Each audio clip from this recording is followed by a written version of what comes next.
पिछली क्लास में हम लोगों ने न्यूक्लियर रिसर्च के बारे में पढ़ा।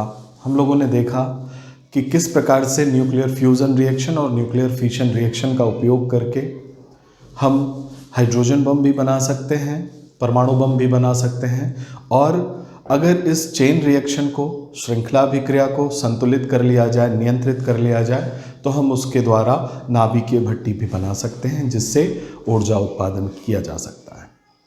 बच्चों, हम लोगों ने ये भी देखा कि जो नाभिकीय भट्टी है उसके कंपोनेंट कौन कौन से हैं, उसके प्रमुख अवयव कौन कौन से हैं, उनके क्या कार्य हैं, साथ ही साथ ऐसे कंपोनेंट के रूप में किन पदार्थों का उपयोग होता है।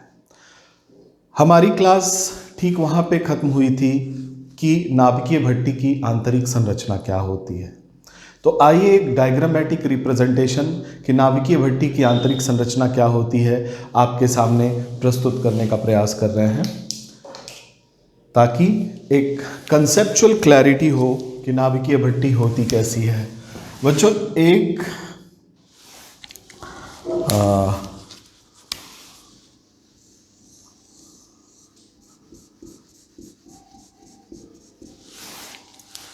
जो नाभिकीय भट्टी का कोर होता है वो काफ़ी मोटी कंक्रीट की वॉल से ढका होता है। मोटी कंक्रीट की वॉल इसलिए बच्चों कि यहाँ से रेडिएशंस बाहर ना निकलें, और इनके बीच में कंट्रोल रॉड्स लगी होती हैं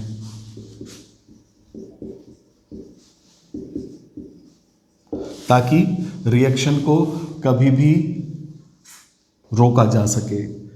फ्यूल, ईंधन के रूप में enriched uranium, natural uranium, uranium 233 अथवा प्लूटोनियम और यूरेनियम के मिश्रण को रखा जा सकता है। ठीक है बच्चों, इस कोर के पास इसके चारों तरफ कूलेंट की सप्लाई होती है। कूलेंट का कार्य है कि यहाँ पे उत्पन्न ऊष्मा को अवशोषित करना और उसे बाहर ले जाना, जहाँ बॉयलर से वो कूलेंट जुड़ा होता है, और बॉयलर में जो जल है या जो भी पदार्थ है उसको गर्म करते हुए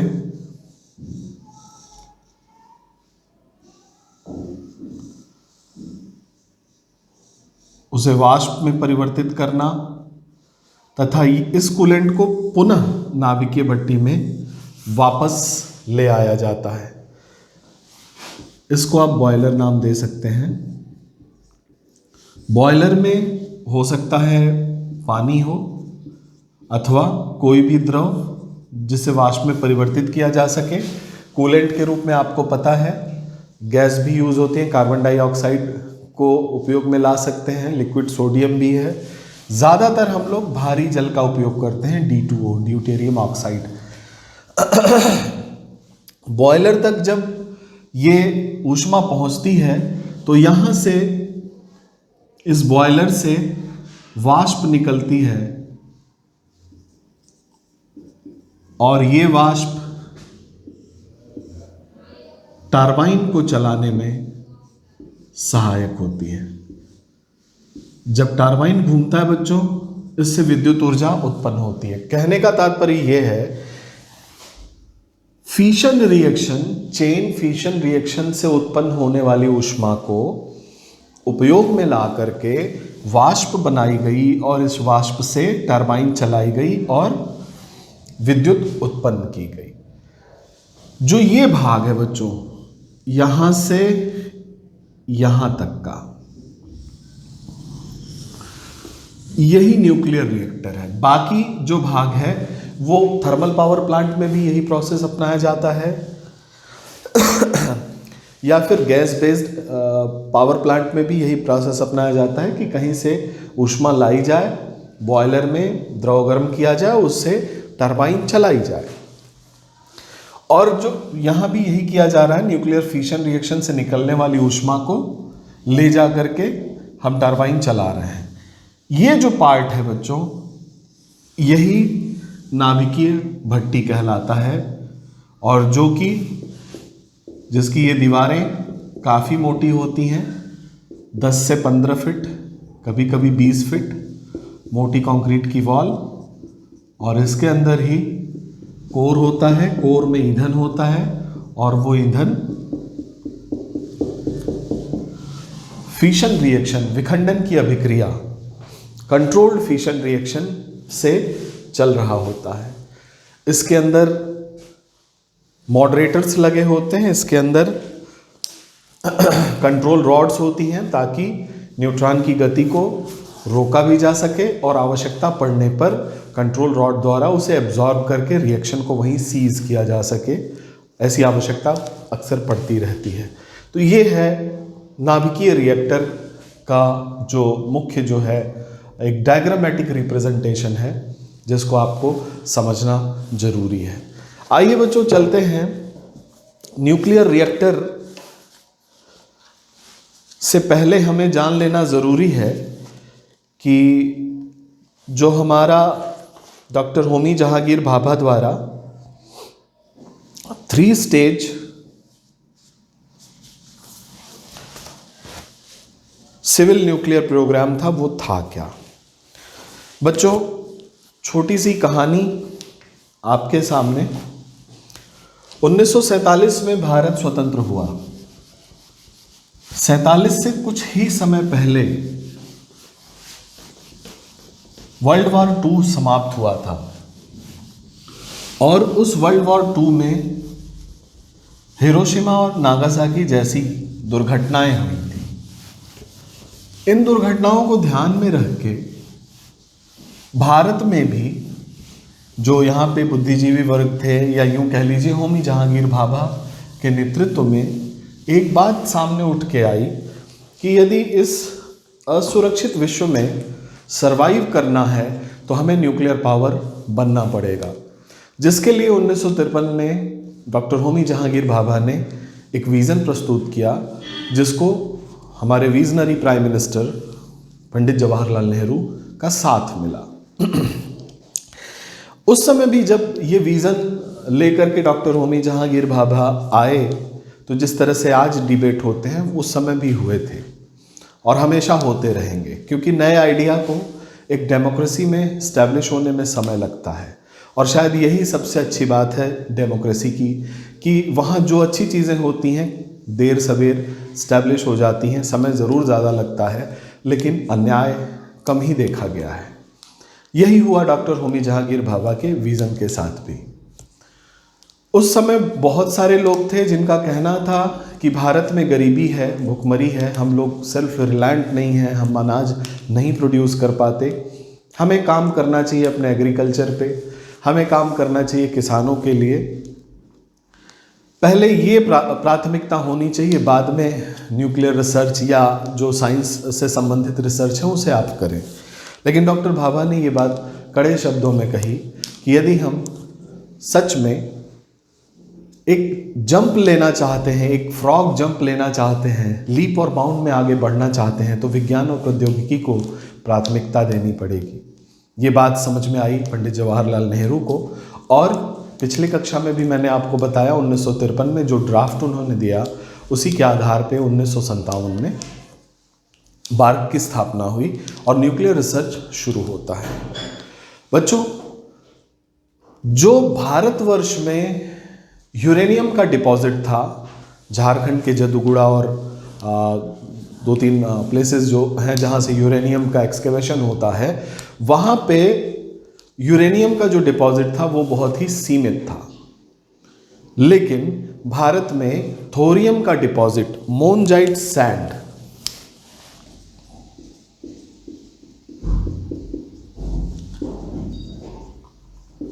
आप जब दक्षिण भारत में आंध्रा, केरला, तमिलनाडु, इनके तट पे खूब सारा मोनजाइट सैंड पड़ा हुआ है, जो कि थोरियम का अयस्क है। थोरियम एक एलिमेंट है बच्चों, जो वैसे रेडियो एक्टिव नहीं होता, लेकिन इसको ट्रांसम्यूटेशन के थ्रू रेडियो एक्टिव यूरेनियम 233 में बदला जा सकता है। इसको चेंज किया जा सकता है यूरेनियम 233 में।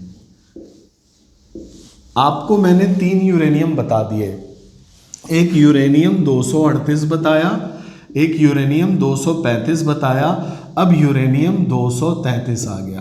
परेशान होने की ज़रूरत नहीं है बच्चों।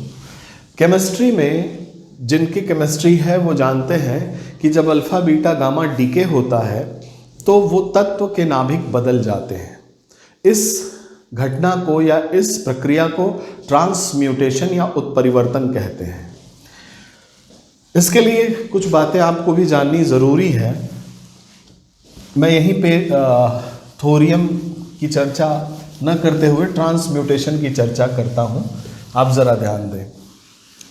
अल्फा कण, बीटा कण और गामा किरण, इन्हें कण लिखा और इसे किरण लिखा। ये रेडिएशन है, विकिरण है। ये दोनों पार्टिकल के रूप में एग्जिस्ट करते हैं। अल्फा कण 2He4 एक हीलियम के नाभिक के बराबर होता है, एक अल्फा कण, और एक बीटा कण एक इलेक्ट्रॉन के बराबर होता है। तो जब कभी किसी तत्व से एक अल्फा कण निकल जाएगा, मान लीजिए 90Th 234, इससे अगर एक अल्फा कण निकल जाए तो क्या होगा बच्चों? इसके परमाणु क्रमांक में 2 की कमी होगी और परमाणु भार में 4 की कमी हो जाएगी। यानी जो तत्व मिलेगा वो तत्व मिलेगा, मान लीजिए X मिलेगा 88 230। ये जो प्रक्रिया होती है इसे ही ट्रांसम्यूटेशन कहते हैं या उत्परिवर्तन कहते हैं। अच्छा, एक चीज और ध्यान देने योग्य है, अगर इससे न्यूट्रॉन जुड़ते जाते हैं तो यह प्रक्रिया रिवर्स भी हो सकती है। इसको भी ट्रांसम्यूटेशन कहते हैं और इस तरह की सिचुएशंस हमें न्यूक्लियर रिएक्टर्स के अंदर देखने को मिलती हैं। तो कुछ ऐसी ही प्रक्रिया अपनाई जाती है जिससे थोरियम को यूरेनियम 233 में बदला जा सकता है। उसके सैद्धांतिक पक्ष को हमें जानने की जरूरत नहीं, लेकिन उसका जो व्यवहारिक पक्ष है, उसका जो उपयोग है वो ये है कि यूरेनियम 233 एक ईंधन के रूप में यूज किया जा सकता है। ईंधन के रूप में ये इसलिए यूज किया जा सकता है क्योंकि इसका नाभिक रेडियो एक्टिव हो जाता है और इससे ऊर्जा, विखंडन की अभिक्रिया के द्वारा इससे ऊर्जा प्राप्त की जा सकती है, जबकि थोरियम का नाभिक विखंडनीय नहीं होता। तो कुल मिलाकर के लबोलबाब ये है कि हमें थोरियम से यूरेनियम 233 बनाने की विधि का ज्ञान होना जरूरी था। कारण ये था बच्चों कि हमारे पास यूरेनियम का डिपॉजिट ही कम था और थोरियम का खूब सारा डिपॉजिट था। तो डॉक्टर होमी जहांगीर भाभा ने एक विजन प्रस्तुत किया और जिसके हिसाब से उन्होंने कहा कि हम लोग फर्स्ट स्टेज में क्या करेंगे कि हम लोग एनरिच्ड यूरेनियम या फिर नेचुरल यूरेनियम का उपयोग करेंगे, जिससे कि हम अपने आगे के कार्य को बढ़ा सकें। उन्होंने 3 स्टेज में सिविल न्यूक्लियर प्रोग्राम को बनाया।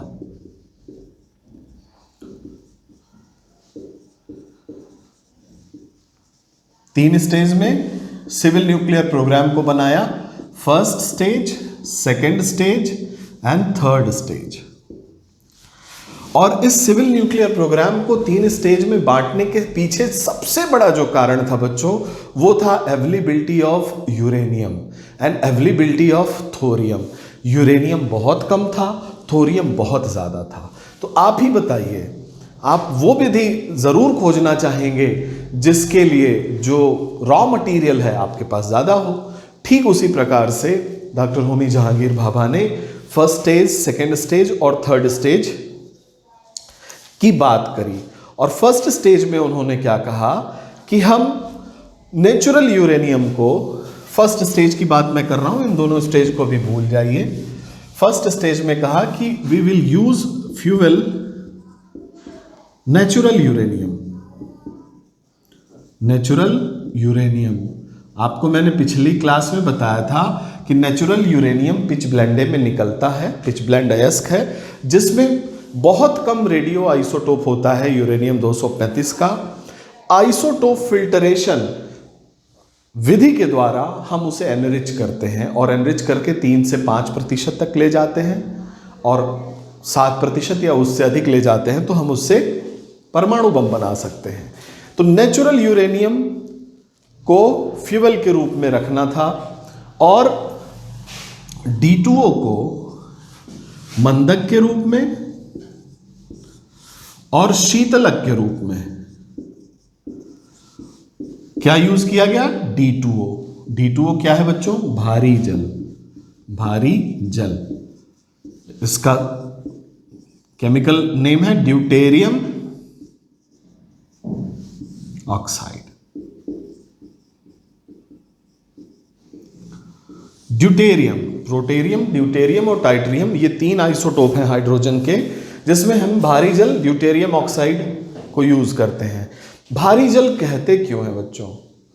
नॉर्मली जो H2O होता है उसमें H का जो परमाणु भार होता है वो 1 कंसीडर होता है, 1 + 1 + 16 दैट बिकम्स 18। लेकिन D2O में क्या होता है बच्चों? इसका परमाणु भार 2 होता है, तो 2 + 2 + 16 that means it is 20। That's why it is called as heavy water, भारी जल। भारी जल इसलिए है क्योंकि इसमें हाइड्रोजन का वो आइसोटोप है जिसका परमाणु भार 2 होता है। क्लियर? तो फर्स्ट स्टेज में नेचुरल यूरेनियम का उपयोग करके हम लोगों ने रिएक्टर चलाए और प्रेशराइज्ड हेवी वाटर रिएक्टर, इसमें जो रिएक्टर यूज हुआ उसका नाम था प्रेशराइज्ड हेवी वाटर रिएक्टर।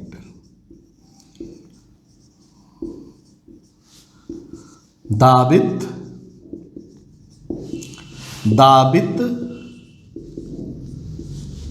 भारी जल रिएक्टर या भट्टी, जो लिखना चाहे।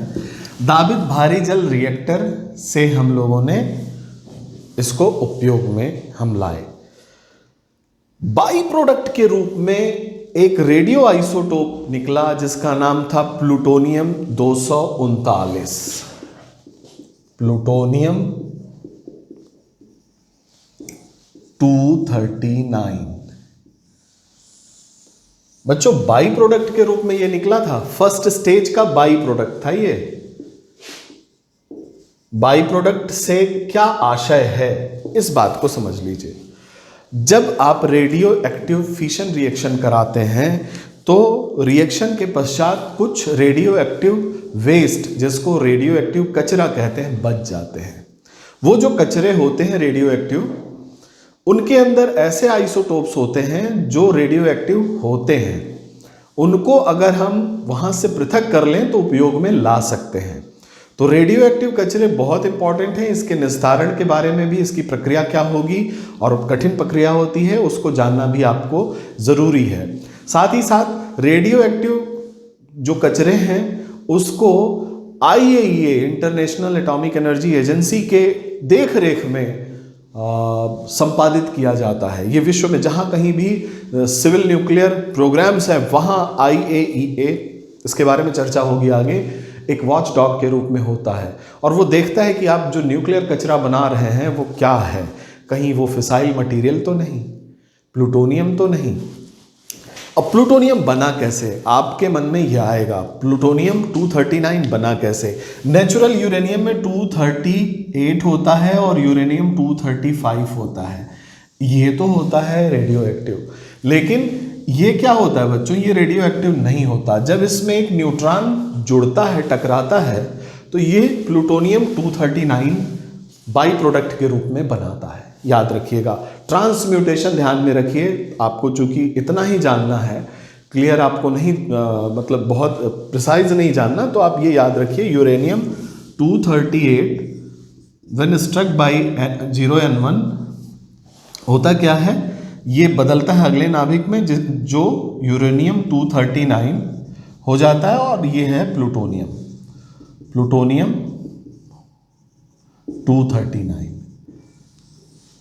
स्टेप होते हैं, 2 स्टेप होते हैं जो मैं आपको नहीं बता रहा, which is not important for GS point of view, but yes because of transmutation plutonium 239 by product के रूप में न्यूक्लियर वेस्ट में मिलता है। ये गेम चेंजर होता है बच्चों। 2 गेम चेंजर हैं जिसको मैं आपको बताऊंगा।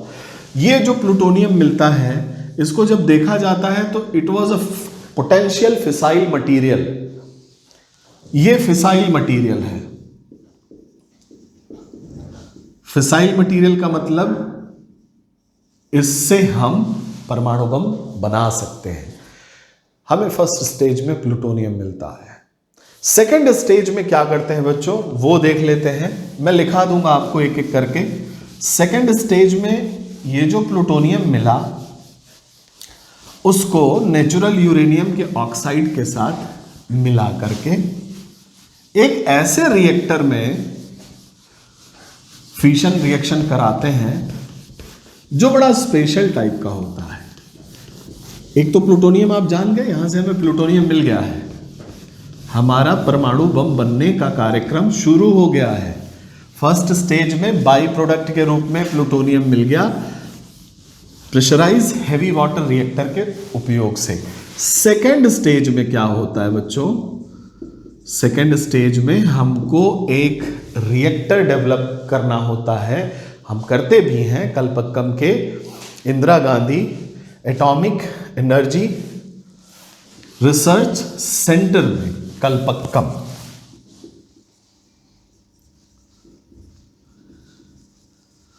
यहां एक रिएक्टर डेवलप किया जाता है जिसका नाम है कामिनी, और इस कामिनी की स्पेशलिटी यह है बच्चों, ये है फास्ट ब्रीडर टेस्ट रिएक्टर। बड़ा ही बहुत बड़ा माइलस्टोन कामिनी के रूप में हमें मिला। इसकी खासियत यह है बच्चों, इसकी ये खासियत है कि ये जितना ईंधन इसको दिया जाता है उसका डबल प्लूटोनियम के रूप में ये वापस कर देता है।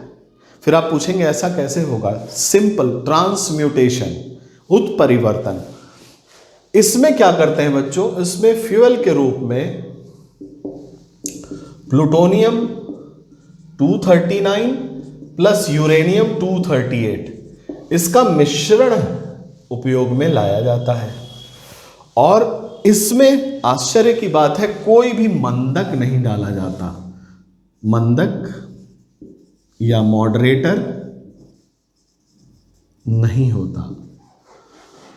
मंदक और मॉडरेटर न होने से रिएक्शन होते हैं। चूंकि ये टेस्ट रिएक्टर था, ध्यान दीजिएगा, टेस्ट रिएक्टर, पावर जो इसका जनरेशन था वो कम था, लेकिन रिसर्च रिएक्टर था। It was a research reactor, अनुसंधान के लिए बनाया गया था।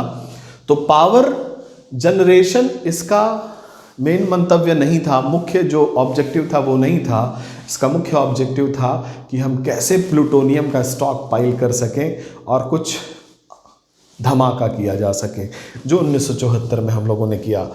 मॉडरेटर के रूप में कुछ नहीं किया जाता, और शीतलक के रूप में यहां लिक्विड सोडियम यूज किया जाता है।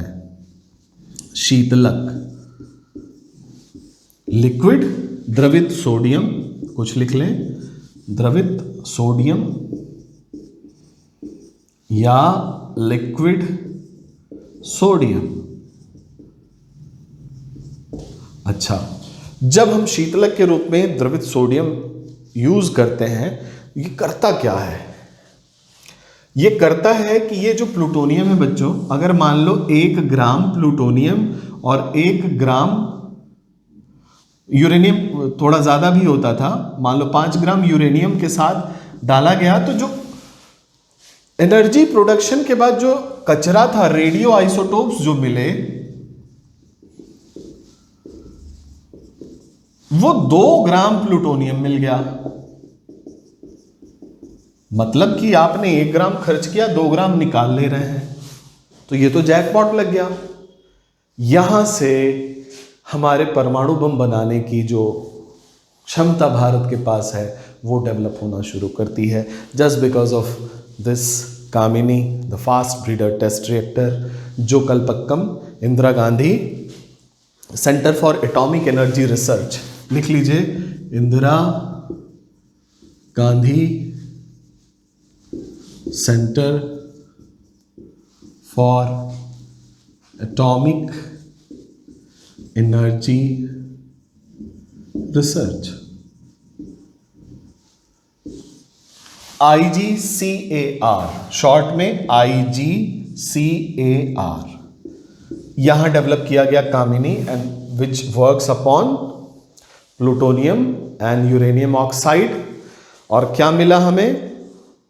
हमें मिला जितना हमने डाला था प्लूटोनियम, उससे दुगना प्लूटोनियम हमें वापस मिल जाता है। इससे होता क्या है बच्चों, हमारे पास प्लूटोनियम का भंडार होना शुरू हो जाता है, प्लूटोनियम बढ़ता जाता है, और प्लूटोनियम बढ़ने से क्या होता है बच्चों, स्टॉक पाइलिंग, हमारे पास फिसाइल मटेरियल जिससे कि हम परमाणु बम बना सकें, ऐसा मटेरियल हमारे पास इकट्ठा होना शुरू होता है। ये बातें चल रही हैं अभी 61 में ये शुरू हुआ है FBTR, 61 से हम लोगों के पास चलना शुरू किया, 64 में क्रिटिकल होता है, बनना शुरू किया, और जब हमारे पास स्टॉक पाइलिंग हो जाती है ठीक ठाक, फिर हम 74 में धमाका करते हैं, उसकी चर्चा भी होगी। उससे पहले मैं आपको थर्ड स्टेज बता दूं बच्चों। थर्ड स्टेज में अब जरा इसको आप कहेंगे याद कैसे किया जाए, आप स्वयं समझें कि ये विजन था उस वक्त, आज से 70 साल पहले किसी व्यक्ति का, कि नहीं, हमें यूरेनियम आधारित अपने रिसर्च नहीं करने चाहिए, हमें थोरियम आधारित रिसर्च करने चाहिए, क्योंकि अगर हम थोरियम को उपयोग में लाना सीख गए, ऐसी तकनीकी डेवलप कर ले गए, तो कल को हम सेल्फ रिलायंट रहेंगे, बिजली का उत्पादन बहुत सस्ता होगा। ये होमी जहांगीर भाभा का विजन था। थर्ड स्टेज में उन्होंने क्या कहा कि जो प्लूटोनियम मिला है,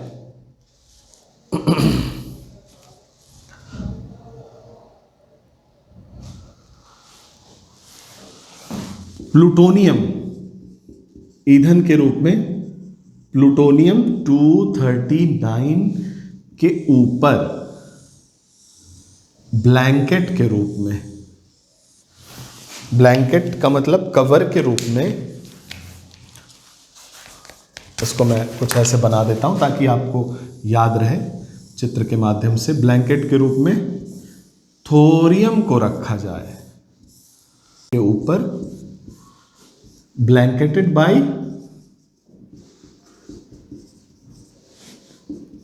थोरियम, यानी कि प्लूटोनियम के पिलेट के ऊपर थोरियम का एक ब्लैंकेट हो और इसको ईंधन के रूप में उपयोग में लाया जाए।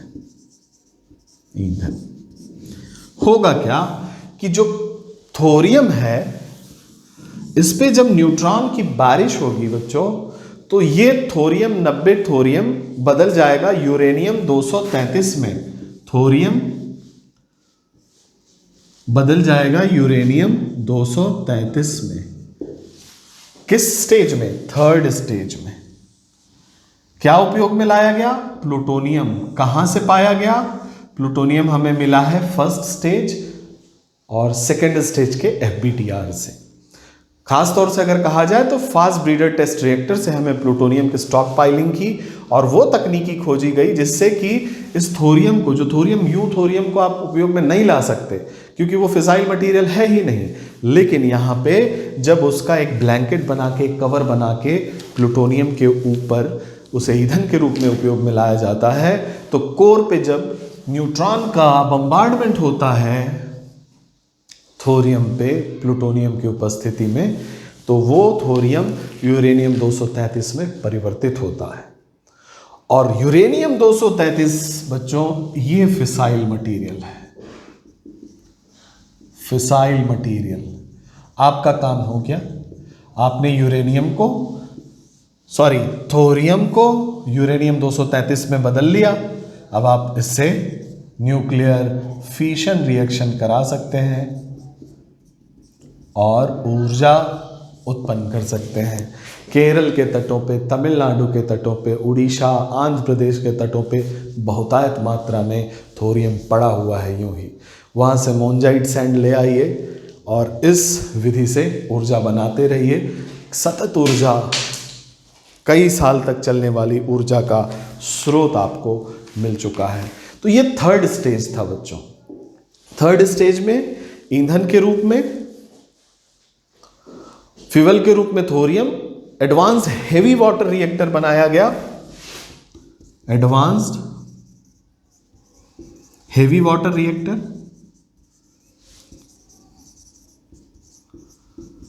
जिसमें आप ये प्रक्रिया करा सकते हैं। हेवी वाटर है, दैट मीन्स कि कूलेंट के रूप में, और मॉडरेटर के रूप में हेवी वाटर होगा। और ये हमारा 3 स्टेज का कार्यक्रम था। 3 स्टेज के कार्यक्रम को समझने के पश्चात ये बात तो क्लियर हो गई होगी कि ये विजन था डॉक्टर होमी जहांगीर भाभा का उस वक्त जब हमारे पास खाने के लिए कुछ नहीं था, हम गरीब हुआ करते थे और कई तरह की विपत्तियों का सामना करते हुए हमारा जीवन चल रहा था।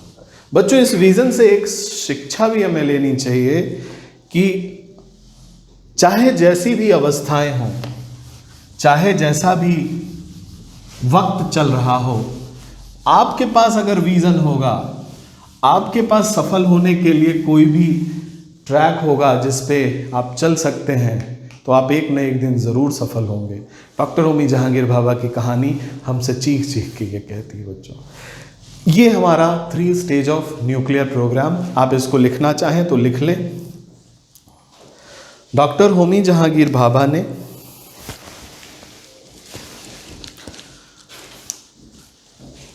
उन्नीस में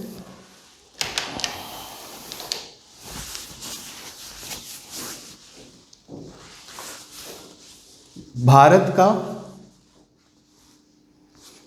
परमाणु कार्यक्रम का 3 स्तरीय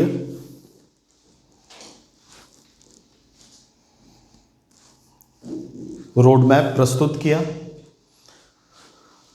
In 1954, Bhabha presented the plan of Indian Civil Nuclear Program, 3-stage Indian Civil Nuclear Program in the year 1954, और 1958 में कार्य प्रारंभ हुआ। And the work started in 1958. पहले चरण में ईंधन के रूप में प्राकृतिक यूरेनियम का उपयोग किया गया।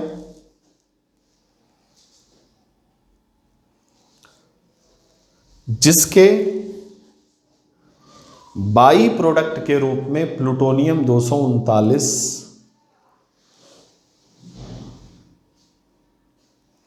जिसके बाई प्रोडक्ट के रूप में प्लूटोनियम 239 उत्पन्न हुआ। In first stage, natural uranium was utilised as a fuel. Natural uranium was utilized as a fuel and plutonium-239 as byproduct. Plutonium-239 as byproduct. वहीं स्टार लगा लीजिएगा। Plutonium-239 is a fissile material. Plutonium-239 is a fissile material. Plutonium 239 fissile material है। Fissile material का तात्पर्य होता है जिससे हम फिशन रिएक्शन करा सकें, विखंडनीय पदार्थ है जिससे हम विखंडन अभिक्रिया करा सकें। इन सेकेंड स्टेज,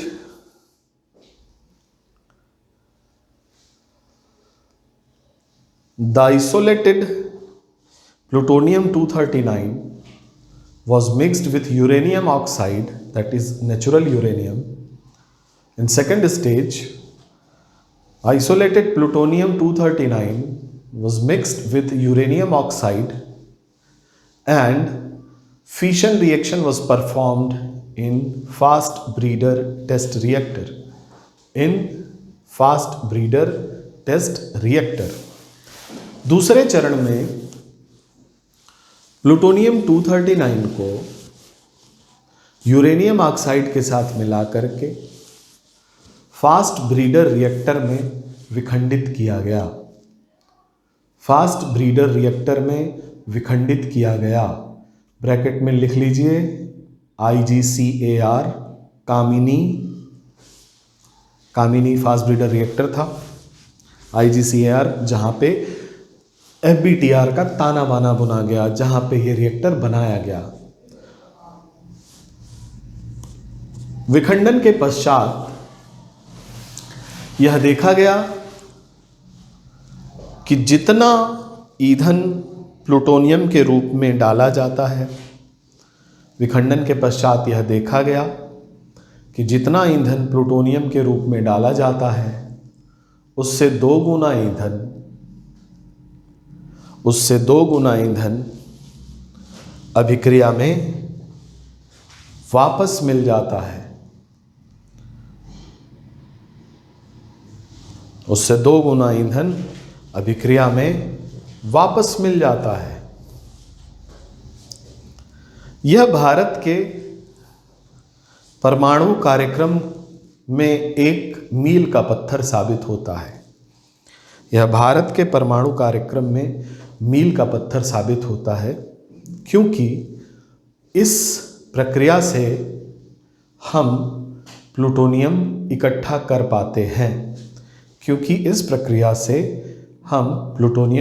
कर पाते हैं। English version. In second stage, plutonium 239 is mixed with plutonium oxide and fission reaction was performed in fast breeder test reactor. Plutonium 239 was mixed with uranium oxide and the fission reaction was performed in fast breeder test reactor in bracket IGCAR, Kamini, fast breeder reactor made by IGCAR. In the process,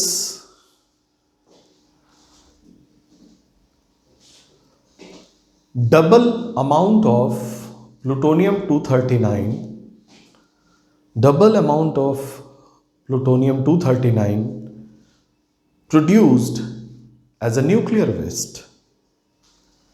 Double amount of plutonium 239 was produced as a nuclear waste, and this plutonium 239 is a fissile material for atomic bomb. And this plutonium 239 is the fissile material for atomic bomb.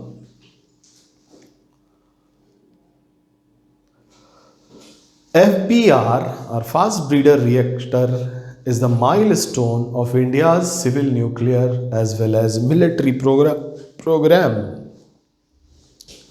FBTR is the milestone of not only civil nuclear program of India but also the military program of India. इसको समझने की ज़रूरत है। देखिए, हमारे पास stock piling हुई plutonium की, उस प्लूटोनियम से हमने एटॉमिक बम भी बनाया और उसी प्लूटोनियम को उपयोग में ला करके हम लोगों ने थोरियम को यूरेनियम 233 में भी परिवर्तित किया। तो 2 तरह से हमें फ़ायदा दिया। एक तो स्टॉक पाइलिंग किया तो हम एटॉमिक बम बनाए, 1974 में हमारे यहाँ बुद्ध मुस्कुराए, और दूसरा हमारे पास थोरियम का जो भंडार था उसको उपयोग में लाने की विधि में हमें प्लूटोनियम ने बहुत सहयोग दिया। तो that's why it is called as milestone. So this is the second stage. Let's talk about third stage. In third stage, the plutonium was blanketed by thorium and used as a fuel. तीसरे चरण में plutonium के ऊपर thorium का कंबल बनाकर, plutonium के ऊपर थोरियम का कंबल बनाकर यानी थोरियम से ढक कर विखंडन अभिक्रिया कराई गई, जिसमें यूरेनियम 233 प्राप्त हुआ, और यह क्रिया कहाँ कराई गई थी? एडवांस हैवी वाटर रिएक्टर में प्राप्त हुआ, जो कि नाभिकीय भट्टी के लिए एक अच्छे रिएक्टर के रूप में देखा जा सकता है। नाभिकीय भट्टी के रूप में एक अच्छे ईंधन के रूप में देखा जा सकता है। ये तो बात हुई बच्चों हमारे जो 3 स्टेज ऑफ न्यूक्लियर प्रोग्राम की।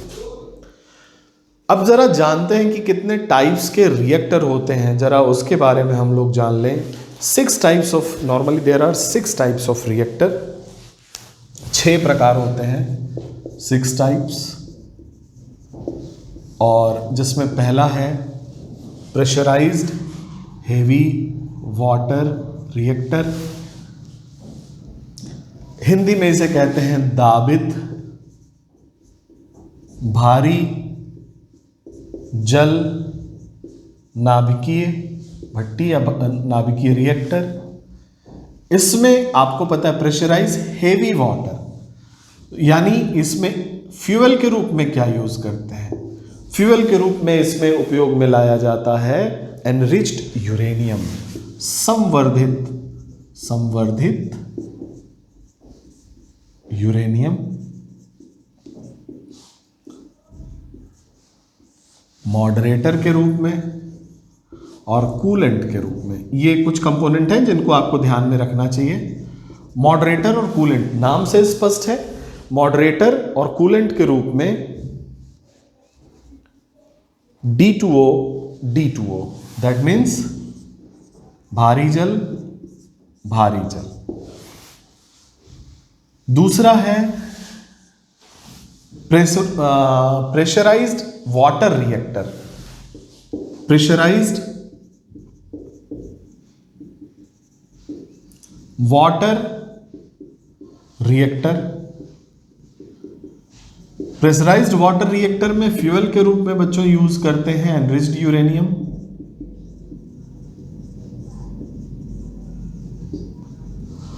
मॉडरेटर के रूप में यूज करते हैं वाटर, और कूलेंट के रूप में भी पानी का उपयोग करते हैं, सिंपल वाटर कूलेंट के रूप में। Moderator H2O, coolant H2O। अच्छा, संवर्धित यूरेनियम और प्राकृतिक यूरेनियम का भी उपयोग कर सकते हैं।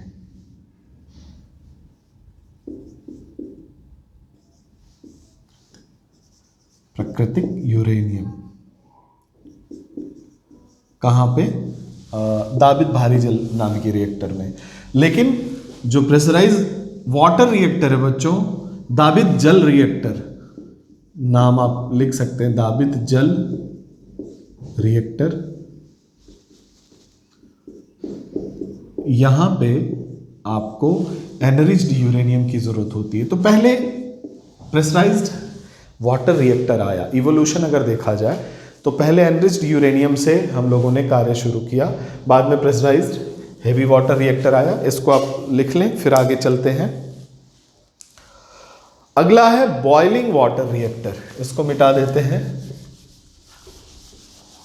नेक्स्ट है बॉइलिंग वाटर रिएक्टर, थर्ड है बॉइलिंग वाटर रिएक्टर। अब इसकी हिंदी जानने से अच्छा है कि आप बॉइलिंग वाटर रिएक्टर ही ध्यान में रखें। बॉइलिंग वाटर रिएक्टर में आपको फ्यूल एनरिच्ड यूरेनियम, संवर्धित यूरेनियम चाहिए,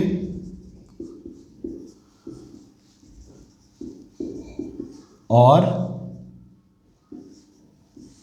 मॉडरेटर के रूप में आप देख रहे हैं, नाम से स्पष्ट है, H2O यूज होता है मॉडरेटर के रूप में H2O, और कूलेंट के रूप में भी H2O यूज होता है। नाम से स्पष्ट है बच्चों, और सिर्फ ये कूलेंट और मॉडरेटर को बदल करके और कुछ तकनीकी बदल करके टाइप्स बदली जाती हैं। अगला जो प्रकार है बच्चों वो है गैस कूल्ड रिएक्टर, गैस शीतित नाभिकीय भट्टी या gas cooled reactor. Next fourth, gas cooled reactor,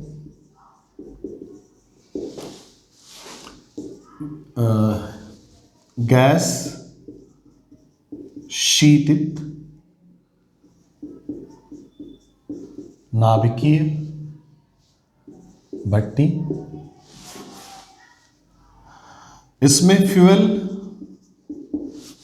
इसमें जो कूलेंट होता है बच्चों वो गैस होती है, gas it may be CO2, gas it may be helium.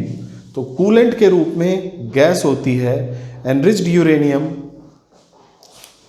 संवर्धित यूरेनियम,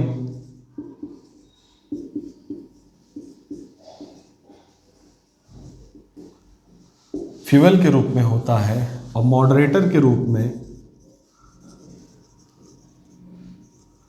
ग्रेफाइट की छड़ें यूज होती हैं, ग्रेफाइट एज अ मॉडरेटर। तो गैस कूल्ड रिएक्टर, इसको नोट करते जाइए। अगला जो रिएक्टर है बच्चों वो है light water graphite reactor. Next one is light water graphite reactor.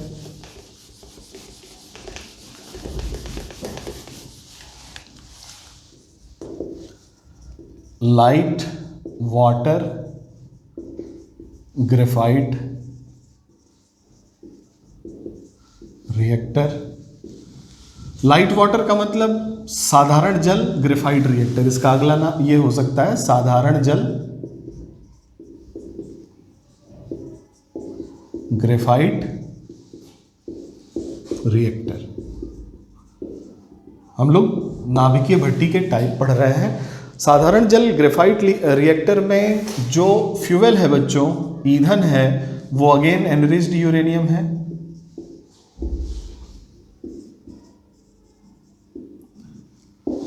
लेकिन इसमें कूलेंट के रूप में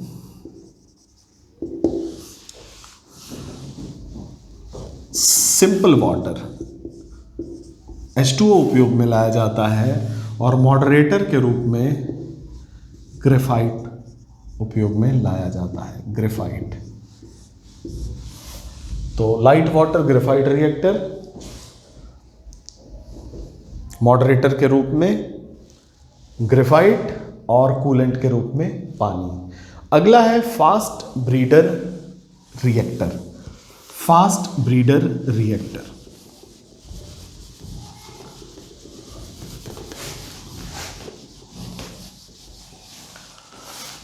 फास्ट ब्रीडर रिएक्टर कमाल का रिएक्टर है। इसमें plutonium oxide plus uranium oxide, plutonium oxide और यूरेनियम ऑक्साइड का मिक्सचर डाला जाता है बच्चों। कूलेंट यहां लिक्विड सोडियम होता है।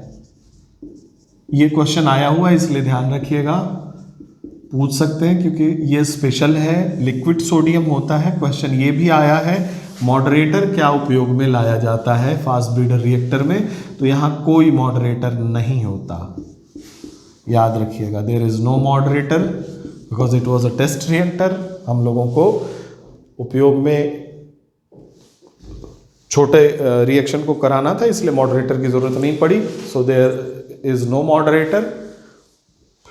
जो न्यूट्रॉन निकलने वाले थे वो ऑलरेडी प्लूटोनियम के द्वारा एब्जॉर्ब किए गए, जिससे यूरेनियम द्वारा एब्जॉर्ब किए गए, जिससे ये यूरेनियम ऑक्साइड टूट करके प्लूटोनियम ऑक्साइड के रूप में बदला।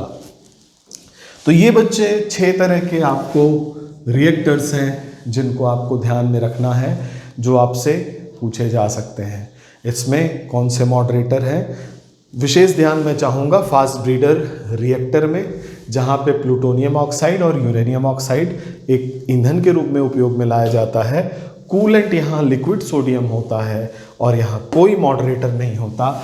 इसका ध्यान रखिएगा, क्योंकि ये थोड़ा सा आप जब तक याद नहीं रखेंगे तो नाम से इसको आप इन्फर नहीं कर सकते।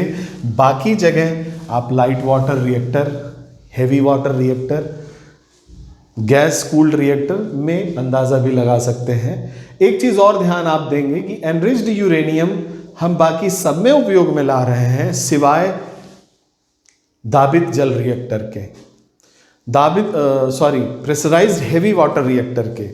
जो हेवी वाटर रिएक्टर है उसमें हम नेचुरल यूरेनियम का भी उपयोग कर सकते हैं, एनरिच्ड यूरेनियम का भी उपयोग कर सकते हैं। तो इसका ध्यान रखिएगा, ईंधन कहाँ क्या यूज़ होता है और कहाँ पे कूलेंट होता है, कौन सा यूज़। तो चलिए हम लोग त्रिस्तरीय कार्यक्रम देखने के बाद एक छोटा सा टॉपिक या यूँ कह लीजिए पॉइंट छूट रहा है कि थोरियम रिजर्व इन इंडिया। एक डेटा हमारे पास होना चाहिए कि थोरियम रिजर्व भारत में कितना है, विश्व में कितना है, पूछा हुआ है। मोनजाइट सैंड आप याद रखिएगा, monazite sand that is ore of thorium. तो ये छोटे छोटे पॉइंट आपको ध्यान में रखने हैं। पहली बात कि मोनजाइट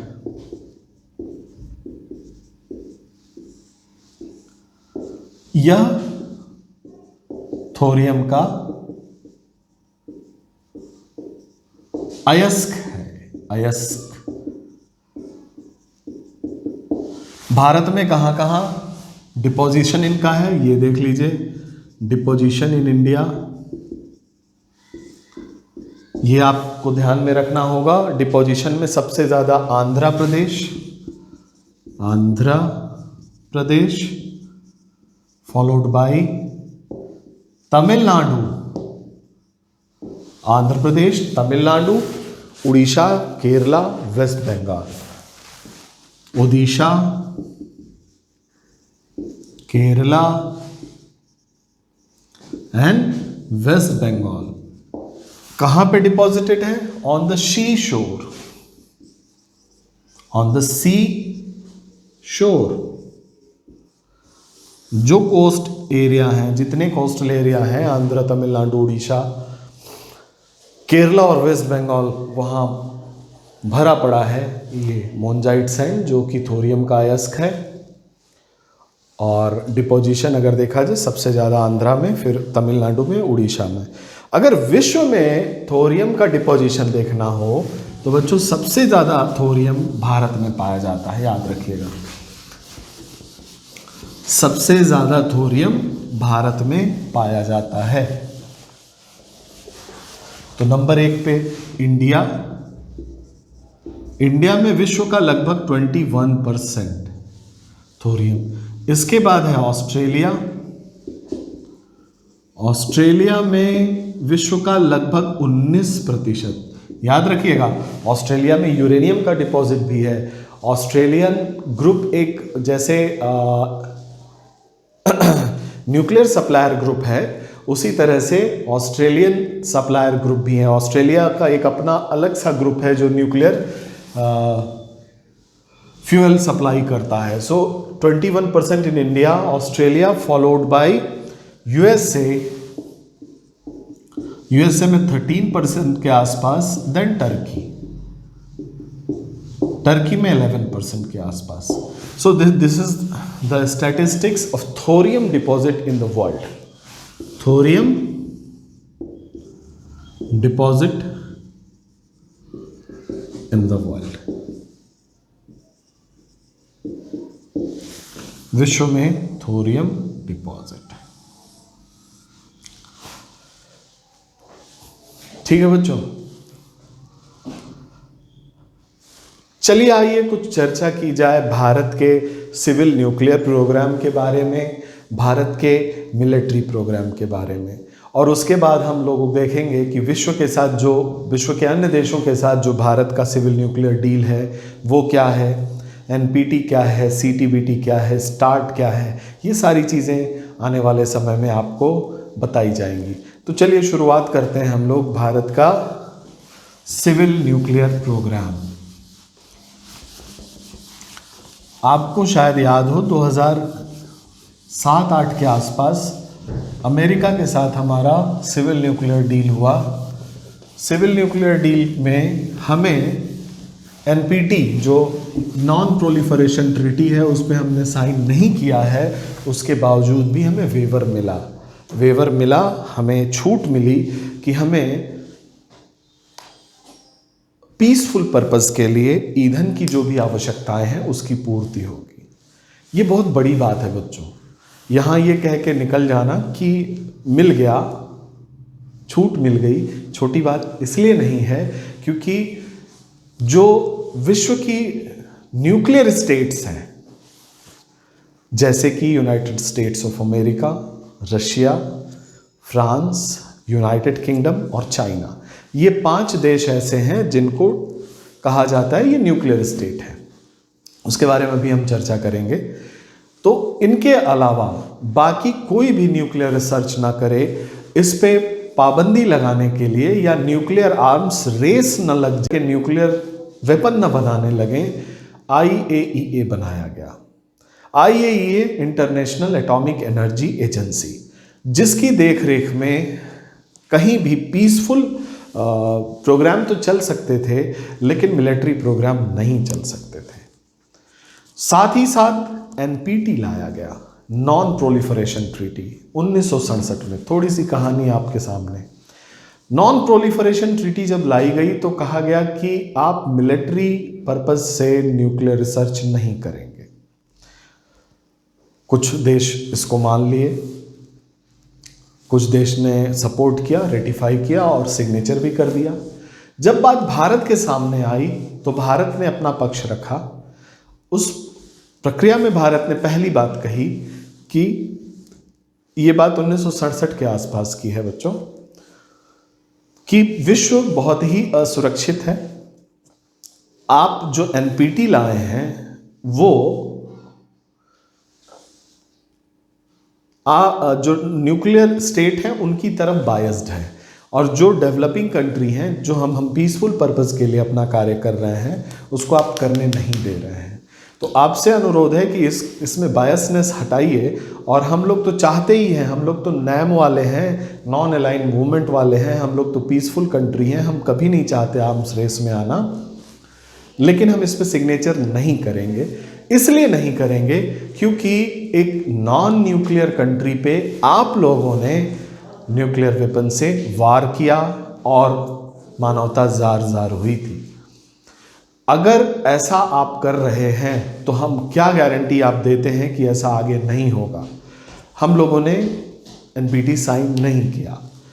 एनपीटी साइन हमारे ना करने के बाद पाकिस्तान ऑब्वियसली वो जो भारत करता है उसको ध्यान में रख के वहाँ की सारी पॉलिसीज़ चलती हैं, पाकिस्तान ने भी नहीं किया।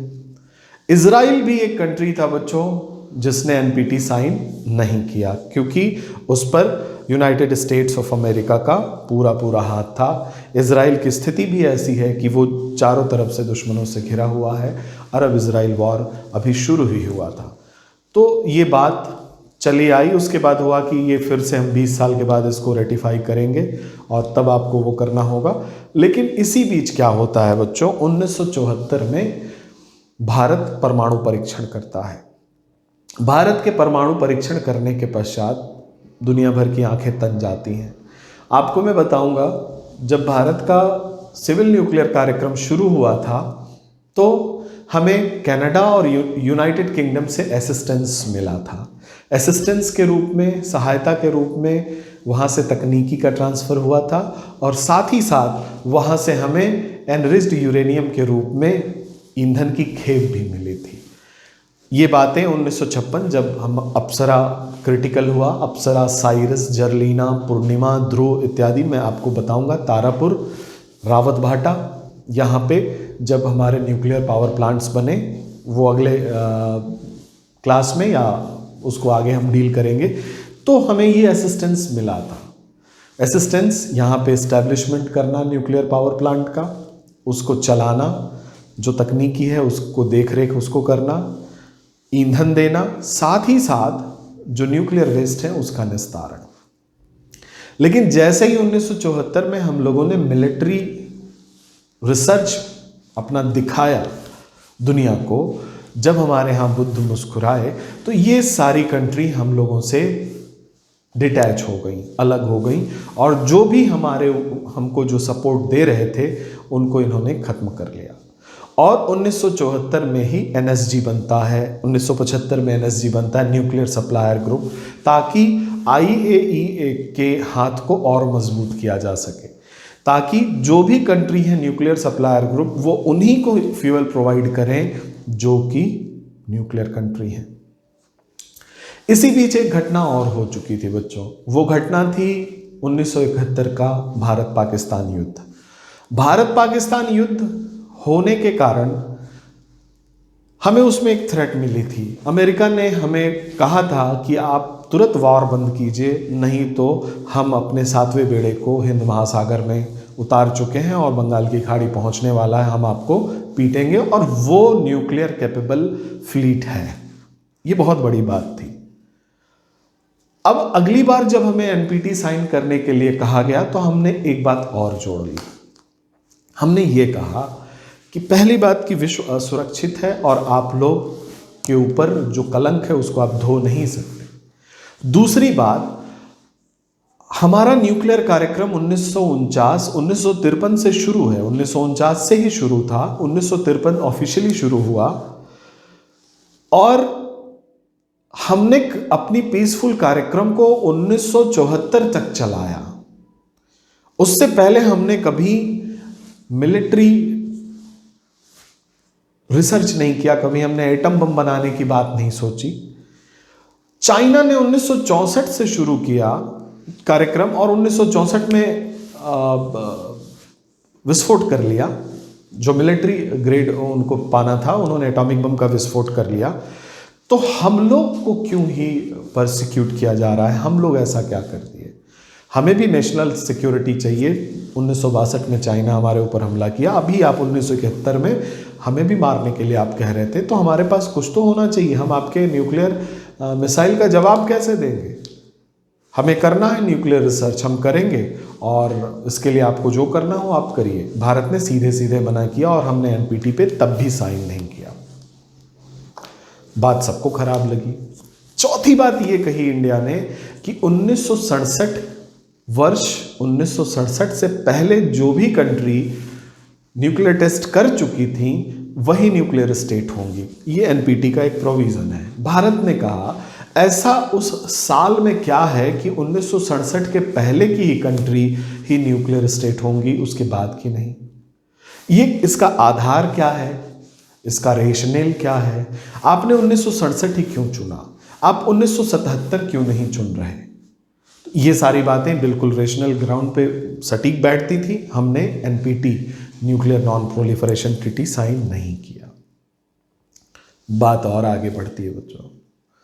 हम लोगों के ऊपर सैंक्शन लगा दिए जाते हैं, एनएसजी बन जाता है, हमें कोई सप्लाई नहीं मिलती। हमें आप देख रहे हैं कि किस तरह से जो कांडू रिएक्टर कनाडा का बनाया हुआ था, या अप्सरा जो यूके के असिस्टेंस से बना हुआ था, जहां हमें पीसफुल वर्क के लिए कई देश आगे आ रहे थे, वो सब वहीं से कन्नी काट लेते हैं, भारत अकेला हो जाता है। लेकिन जो विजन मिला था 3 stage nuclear, civil nuclear programme, वो आगे बढ़ रहा था। भारत को राजा रमन्ना जैसे वैज्ञानिक मिले, आर चिदम्बरम जैसे वैज्ञानिक मिले, एपीजे अब्दुल कलाम जैसे वैज्ञानिक मिले, और ये कार्यक्रम आगे बढ़ता रहा। 1998 में आकर के हमने एक बार और पूरी दुनिया को अपनी आवाज़ की धमक सुनाई। और सिर्फ एटम बम नहीं, हमने उस समय थर्मोन्यूक्लियर डिवाइस यानी कि हाइड्रोजन बम भी फोड़ लिया। हाइड्रोजन बम और एटम बम में तो हम माहिर हो चुके थे।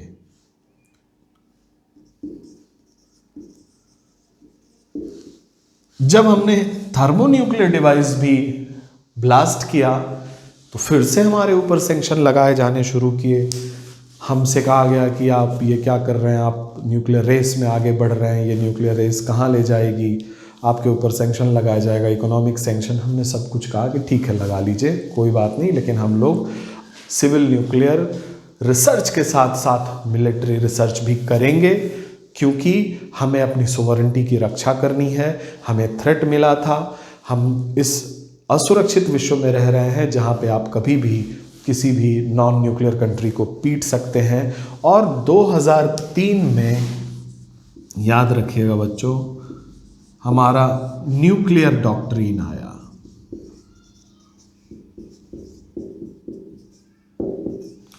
न्यूक्लियर डॉक्ट्रिन हमने ऑफिशियल एक पेज का एक डॉक्ट्रिन हमने दिया कि भाई ये हमारे प्रिंसिपल्स हैं, इसके अगेंस्ट हम नहीं जाएंगे। Though we are de facto nuclear country, हमारे पास एटॉमिक बम भी है, हाइड्रोजन बम भी है, लेकिन हमारे कुछ प्रिंसिपल्स हैं, उसका हम पालन करेंगे।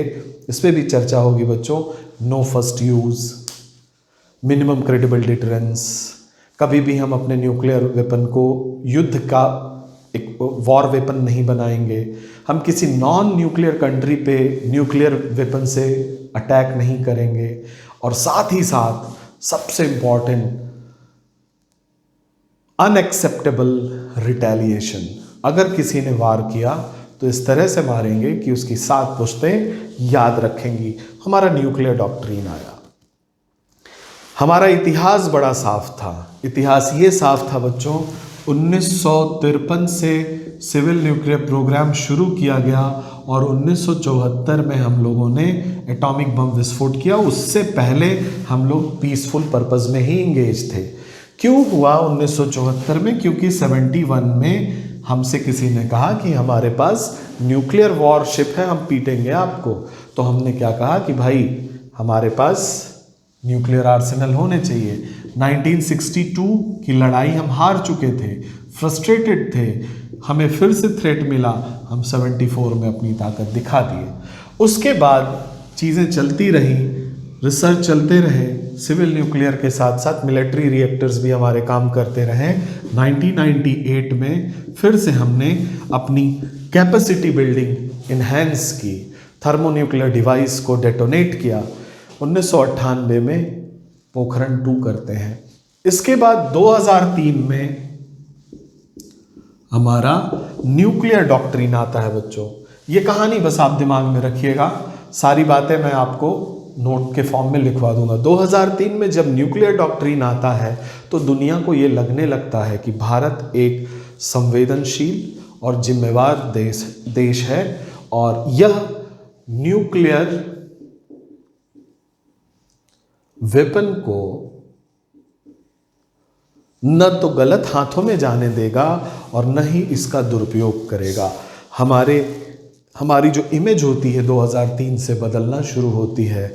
और साथ ही साथ हमारे यहाँ जो डेमोक्रेसी है बच्चों, ये इस्टेब्लिश्ड होती है। पाकिस्तान की तरह नहीं है कि हर चौथे दिन सरकार बदले।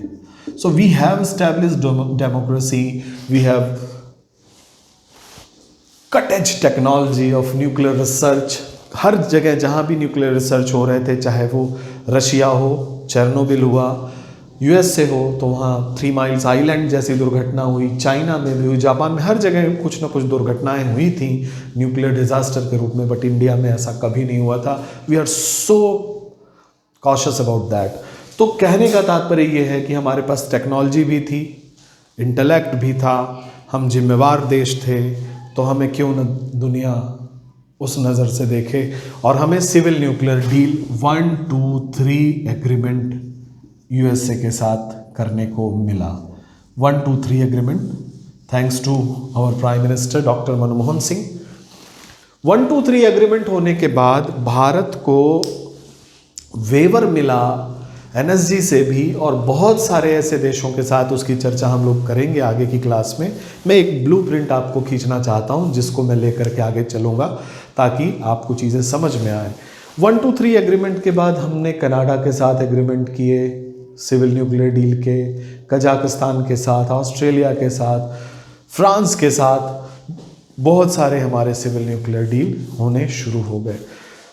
इस डील से पहले ही रशिया हमारा ऑल वेदर फ्रेंड रहा है, हर मौसम का दोस्त रहा है, और रशिया ने हमें सिविल न्यूक्लियर डील में बहुत मदद की है। कुंदनकुलम में उसके पावर प्लांट चल भी रहे हैं। वर्तमान समय में देखा जाए तो न्यूक्लियर पावर को हार्नेस करने के लिए Jaitapur power plant ultra mega power plant है, जो कि फ्रांस की मदद से बनने के लिए रेडी हुआ है और आने वाले समय में बनेगा भी। आज की डेट में अगर देखें तो भारत का जो स्टैंड है बच्चों वो ये है कि हम न्यूक्लियर नॉन प्रोलिफरेशन ट्रीटी को अक्षरशः उसके सपोर्ट में है, लेकिन हम साइन नहीं करते क्योंकि ये ट्रीटी बायस्ड है। दूसरी बात, हम फुल न्यूक्लियर डिसआर्मामेंट की बात करते हैं। हम चाहते हैं कि पूरे देश के न्यूक्लियर आर्सेनल खत्म हो, तो उस पर आप बात ही नहीं करते, आप उसको डिनाई कर जाते हैं। तीसरी बात, हम मिनिमम क्रेडिबल डिटरेंस रखना चाहते हैं। जो हमारा न्यूक्लियर डॉक्ट्रिन है उसमें एक टर्म है मिनिमम क्रेडिबल डिटरेंस, ताकि हमारे ऊपर अगर हमला हो तो हम उसका जवाब दे सकें। ये बातें जब सामने आई तो लोगों को लगा कि अच्छा ये मिनिमम क्रेडिबल डिटरेंस है क्या अमाउंट है। तो एक बार हुआ भी था, बिल क्लिंटन साहब ने अटल बिहारी वाजपेयी से पूछा कि what is your minimum credible deterrence, तो अटल जी ने बड़ा अच्छा जवाब दिया था कि जितना आपका मैक्सिमम पेनिट्रेंस होगा, जितनी ताकत आपके पास होगी, आप हमारे ऊपर हमला करेंगे, उस हमले से बचने के लिए जितना स्टॉक पाइल करना होगा हम उतना ही स्टॉक पाइल करेंगे। ये बहुत बड़ी बात थी, क्योंकि सामने वाला, अब just imagine the words, game of the words, जिसमें इंडिया बहुत आगे है। Indian diplomats are highly, they are the gems of our nation, कि मिनिमम क्रेडिबल डिटरेंस सामने वाले को लगे कि थोड़ा बहुत बना लेगा, लेकिन वास्तविकता ये थी हम उतना स्टॉक पाइल करेंगे कि जिससे आपको जवाब दिया जा सके, आपका मतलब विश्व की सुपर पावर को। दैट मीन्स कि न्यूक्लियर डॉक्ट्रिन हमें अच्छे से पढ़नी है, साथ ही साथ हमें एनपीटी पढ़ना होगा, सीटीबीटी पढ़ना होगा, हमें स्टार्ट पढ़ना होगा, एनएसजी पढ़ना है, और भी जो जियोपॉलिटिकल इशू हैं इससे, उसको हम लोग देखते चलेंगे। जैसे कि एनएसजी में भी हमें सदस्यता नहीं मिली, चाइना ने विरोध किया। यूनाइटेड नेशन सिक्योरिटी काउंसिल में भी चाइना विरोध करता है, क्यों करता है, इन सारी चीज़ों पे हम लोग चर्चा करेंगे। तो ये आपके सामने एक ब्लूप्रिंट था बच्चों, जो मैंने आपको बताया। चलिए आइए देखते हैं भारत की सिविल न्यूक्लियर और मिलिट्री प्रोग्राम किस तरह से चल रहे हैं और कौन कौन से रिएक्टर्स इसमें इन्वॉल्व हैं और कहाँ तक हम लोगों की जर्नी पहुँची है। तो भारत का सिविल न्यूक्लियर प्रोग्राम अगली हेडिंग है आपके सामने। आइए देखते हैं, इस पे कुछ बातें होंगी जो आपको जाननी ज़रूरी है। भारत का सिविल न्यूक्लियर प्रोग्राम बच्चों शुरू हो जाता है 1953 में और इस पे कार्य प्रारंभ होता है। कार्य प्रारंभ होने के बाद 1956 में ही बार्क के अंदर, बार्क के कैंपस में एक एटॉमिक रिएक्टर स्टैब्लिश किया जाता है यूनाइटेड किंगडम के द्वारा। उसका नाम है अप्सरा। क्या नाम है? अप्सरा। ये बच्चों एशिया का फर्स्ट रिएक्टर है और ये 4 अगस्त 1956 को क्रिटिकल होता है। कोई रिएक्टर अगर क्रिटिकल होता है उससे तात्पर्य ये है कि वो ऊर्जा उत्पादन करना प्रारंभ कर देता है। So the criticality of reactor is it starts producing energy, क्योंकि क्रिटिकल होने में, बन के क्रिटिकल होने में समय लगता है। तो पहला जो रिएक्टर है, we are going to talk about India's civil nuclear programme. First reactor ये बार्क इसके बारे में मैंने बता दिया है। Bhabha atomic research centre Mumbai में। पहला रिएक्टर था अप्सरा।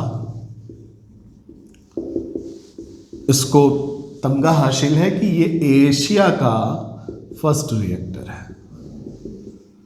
जस्ट इमेजिन, एशिया का first reactor, that means China से पहले ही हम लोगों ने न्यूक्लियर रिसर्च शुरू किया। और चाइना 1964 में अपना एटॉमिक बम फोड़ के वो न्यूक्लियर स्टेट बन जाता है। ये बहुत बड़ा आर्ग्यूमेंट था जब हम लोगों ने कहा कि हमने तो पीसफुल वर्क किए, हम चाहते तो पहले वो कर लेते, लेकिन हमने नहीं किया। ये इंटेंट बताता है कि हम पीसफुल कंट्री हैं और पीसफुल काम करना चाहते हैं। एटॉमिक बम हम इसीलिए बनाना चाहते हैं कि आप हमें बार बार डराते रहते हो। तो एशिया का फर्स्ट रिएक्टर 1956 4 अगस्त ये क्रिटिकल होता है। और फ्यूल सप्लाई, टेक्नोलॉजी सप्लाई, ये सारा कुछ यूनाइटेड किंगडम के द्वारा होता है।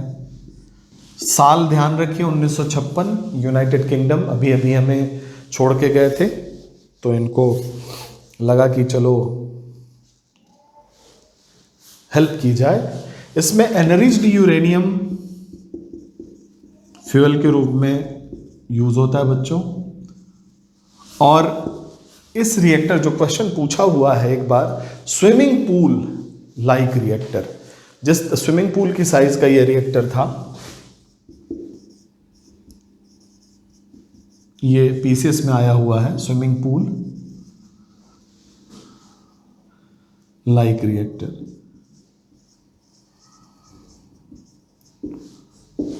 और इससे जो प्रोडक्शन था बच्चों, जो पावर प्रोडक्शन था वो 1 मेगावाट था, just 1 megawatt.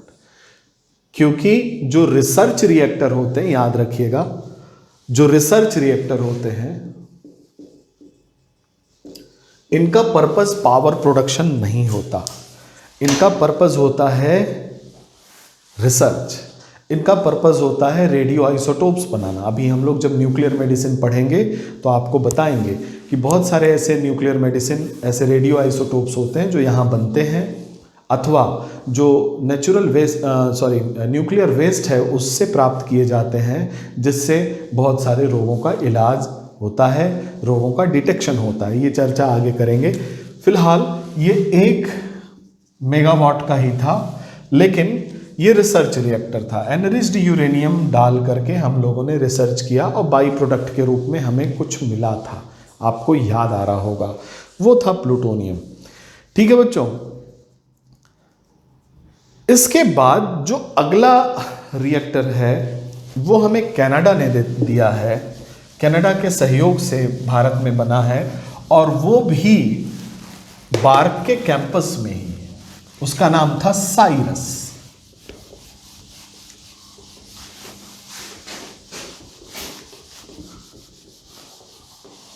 Its name was Cyrus.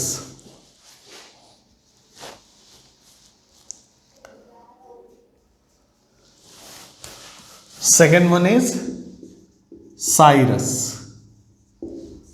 Cyrus को, इसका फुल फॉर्म है बच्चों, ध्यान रखिएगा, Canada India reactor utility service, इसी का ये शॉर्ट फॉर्म है Cyrus. Canada India reactor utility service, यानी कनाडा और इंडिया के बीच जो कोऑपरेशन है रिएक्टर यूटिलिटी की, उसकी सर्विस प्रोवाइड करता कनाडा है, इंडिया में साइरस रिएक्टर बनाता है। ये सेकंड रिएक्टर है, रिसर्च रिएक्टर, जो भारत में बनाया जाता है। और इसकी तिथि है बनाने की बच्चों, ये 1957 से बनना शुरू होता है और 1960 में क्रिटिकल हो जाता है। So it gone critical in 1960, 1960 में ये क्रिटिकल हो जाता है। खास बात इस रिएक्टर में ये थी कि इससे जो फ्यूल जो लिया जाता था वो तो कनाडा देता था, लेकिन जो D2O था, यानी भारी जल भी हम नहीं बना पाते थे, जस्ट इमेजिन, वो हमें यूएसए देता था। यानी हमारा जो न्यूक्लियर कार्यक्रम है, आप देख रहे हैं, कनाडा, यूएसए और यूनाइटेड किंगडम, ये 3 कंट्री पे आधारित हो रहा था। ये भी रिसर्च रिएक्टर था, तो यहाँ भी आपको 1 मेगावाट बहुत ज़्यादा हो गया, कम का ही पावर जनरेशन था, लेकिन रेडियो आइसोटोप्स बनते थे, रेडियो आइसोटोप्स, और रिसर्च टेक्नोलॉजिकल अपग्रेडेशन के लिए रिसर्च होते थे और कार्यक्रम आगे चल रहा था। तो Cyrus Canada India reactor utility service, second reactor which was form, fuel by Canada, and the D2O, the heavy water, was provided by United states of America. ठीक है बच्चों, ये लगभग 50 साल कार्य करने के बाद समाप्त होता है। समाप्त का मतलब इसको फिर से बनाया जाता है और फिर ये 2003 में फिर से इसको रीस्टार्ट किया जाता है। तो ये प्रोसेस चलता है, आपको ध्यान रखना है, पहला अप्सरा, दूसरा साइरस, अप्सरा यूके, साइरस कनाडा और कनाडा यूएसए, एनरिच्ड यूरेनियम। अभी ये हम रिसर्च रिएक्टर की बात कर रहे हैं, अभी हमने जो मिलिट्री जो पावर जनरेशन के रिएक्टर है उसकी बात नहीं कर रहे हैं, ये रिसर्च रिएक्टर। इसके बाद अगला रिसर्च रिएक्टर है बच्चों जर्लीना, ये भी बार्क के कैंपस के अंदर है, जर्लीना।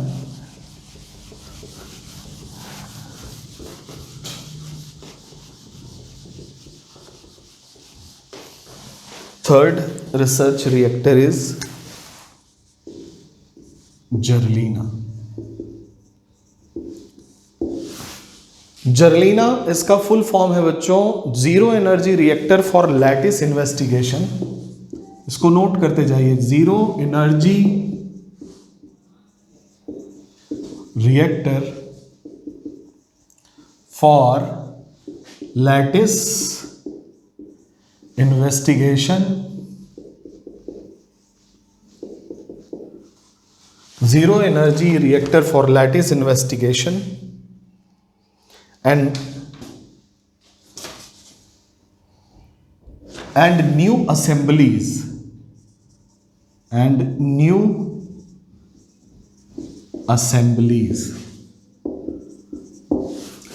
इसका फुल फॉर्म है जर्लीना का zero energy reactor. That means कि we are not going to harness energy, any kind of energy, but we are going to investigate the lattice of these assembly. Lattice कहा जाता है जो ठोस पदार्थ हम उपयोग में लाते हैं ईंधन में, और न्यूट्रॉन की गति को, न्यूट्रॉन के बिहेवियर को समझने के लिए, बिहेवियर ऑफ न्यूट्रॉन के बिहेवियर को समझने के लिए ये रिएक्टर लगाया जाता है बच्चों। और थर्ड रिसर्च रिएक्टर है 1961 में क्रिटिकल होता है, क्रिटिकलिटी, गॉट क्रिटिकलिटी 1961।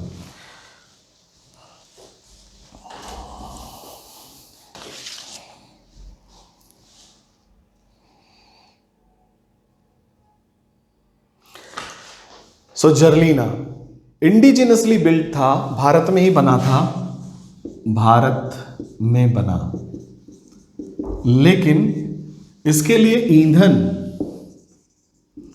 और भारी जल ये दोनों यूएसए देता था। 1961 तक बात चल रही थी, मामला ठीक ठाक था, कोई दिक्कत नहीं, हम भी अपना काम देख रहे थे कि हम रिसर्च करते रहें।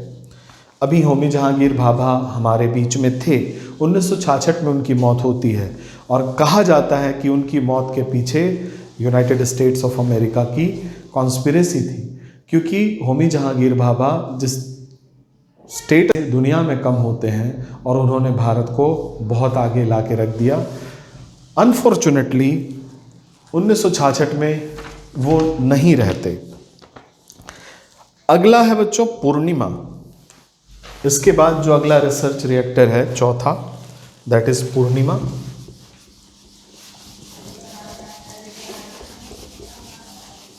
ये सारे बार्क की कैंपस में है। All are present in the campus of bark.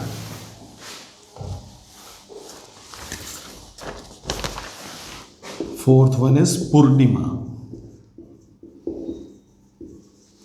पूर्णिमा इसका भी नाम है बच्चों, ये देख लीजिए, plutonium reactor for neutronic investigation. Plutonium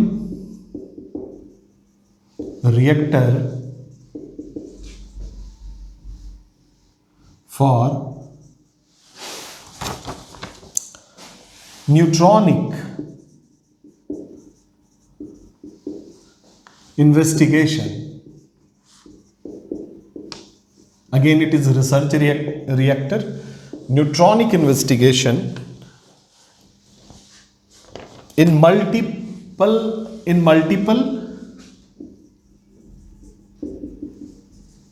assemblies. इसका शॉर्ट फॉर्म है बच्चों Purnima. Plutonic reactor for neutronic investigation in multiple assemblies. So this is the short form of, this is the long form of Purnima. ये भी न्यूट्रॉन की, जो neutron का behaviour होता है, क्योंकि हम आपने देखा कि जो ट्रांसम्यूटेशन होता है बच्चों, उसमें न्यूट्रॉन का उपयोग होता है। न्यूट्रॉन ही आकर के एक न्यूक्लियाई से जुड़ता है और उसे क्रिटिकल बनाता है या उसे विखंडनीय बनाता है अथवा उसे दूसरे पदार्थों में परिवर्तित करता है। तो इन रिसर्च का ही प्रभाव था कि हम प्लूटोनियम से यूरेनियम 233 या प्लूटोनियम और थोरियम के उपयोग से यूरेनियम 233 बनाने में कामयाब रहे, जो कि हमारा विजन था। तो ये क्रिटिकल हो जाता है 1972 में। 1972 इट गॉट क्रिटिकल और पूर्णिमा 1 क्रिटिकल होता है। पूर्णिमा 1 डीकमीशन होता है 84 में। 1984 में, 84 से पहले ये डीकमीशन होता है और पूर्णिमा 2 बनाया जाता है उसी रिएक्टर को साफ करके। उसी रिएक्टर में जो भी कमियां थीं या जो भी सीपेज थे, लीकेज थे, उनको ध्यान में रख के उसको फिर से रिपेयर करके पूर्णिमा 2 बनाया जाता है। और पूर्णिमा 2 1990 में फिर इसे रिपेयर किया जाता है और पूर्णिमा 3 आता है। पूर्णिमा 3 1990 में, और 1990 पूर्णिमा 3 जो उपयोग में लाते हैं बच्चों, वो पूर्णिमा 3 यूरेनियम 233 का उपयोग करता है। Uranium 233, just see the fuel. Uranium 233 पूर्णिमा 3 में यूज होता है। ये पूर्णिमा का ही डीकमीशन्ड और रिकमीशन्ड रिएक्टर है। जगह वही है, उसमें जो सीपेज और लीकेज हो रहे थे, रेडिएशंस निकल रहे थे, क्या रेडिएशंस तो नहीं निकले थे, लेकिन जो कूलेंट था वो बाहर निकल रहा था, तो उसको फिर से रिकंस्ट्रक्ट किया जाता है और पूर्णिमा 3 बनता है। और पूर्णिमा 3 कैन यूज यूरेनियम 233, यानी कि हमारा काम होता दिख रहा है। इसके बाद जो अगला रिएक्टर आता है उसका नाम है बच्चों ध्रुव। आइए उसके बारे में भी चर्चा करते हैं। ध्रुव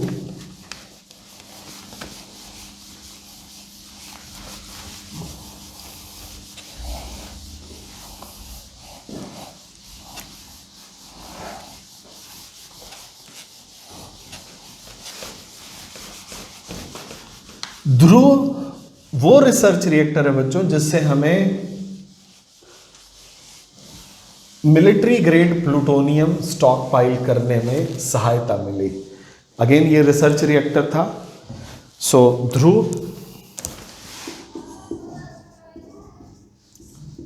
ध्रुव से हमारे पास, इसको R5 रिएक्टर भी कहते हैं, it is also called as R5 reactor. BARC के अंदर ही है। हेवी वाटर यूज होता है एज अ मॉडरेटर और heavy water as a coolant use होता है। इसी रिएक्टर से हमें प्लूटोनियम 239 मिलता है, प्लूटोनियम 239, और हम ये प्लूटोनियम 239 ढेर सारा स्टॉक पाइल करते रहते हैं और इसी प्लूटोनियम 239 को फिर FBTR में यूज किया जाता है, फास्ट ब्रीडर टेस्ट रिएक्टर। आप याद रखिए FBTR। कामिनी अभी बनने को तैयार है, 1971 आने वाला है। तो ये प्लूटोनियम जो ध्रुव से निकला था, हर जगह से निकल रहा होता है, लेकिन यहां से स्पेशली इसको बनाया जाता है कि यहां से हम प्लूटोनियम ज्यादा निकालें एनरिच्ड यूरेनियम से, और उस प्लूटोनियम को FBTR में डालें और उसका 2 गुना बनाएं, और उसका 2 गुना बना करके फिर हम 1974 का विस्फोट करें। ये सारा मामला चल रहा है। ये सारे रिसर्च रिएक्टर बच्चों, आज भी इन रिसर्च रिएक्टर में IAEA को परमिशन नहीं है कि आप जाके देखेंगे। ये जो सारे रिसर्च रिएक्टर, एक कामिनी और तारापुर की फर्स्ट और सेकंड यूनिट, ये जो 8 रिएक्टर है बच्चों जो अभी हमने चर्चा की, इंक्लूडिंग कामिनी, अप्सरा, साइरस, पूर्णिमा, जर्लिना, ध्रुव, कामिनी और तारापुर की ये 2 यूनिट 1 और 2, ये सारी रिसर्च रिएक्टर कही जाती हैं, मिलिट्री ग्रेड रिएक्टर कही जाती हैं, और इसमें किसी का इंस्पेक्शन अलाउड नहीं है। कोई भी इसको देख नहीं सकता, चाहे वो इंटरनेशनल बॉडी हो या कोई भी हो। So these 8 reactors are termed as military reactors. Military reactor और research reactor.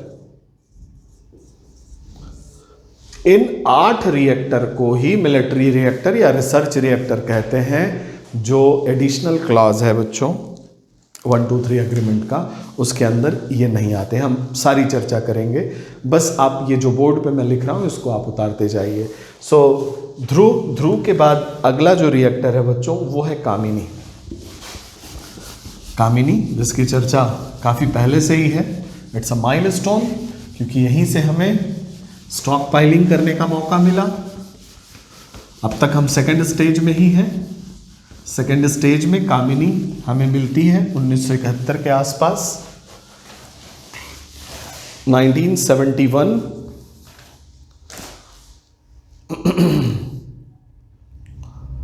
Kamini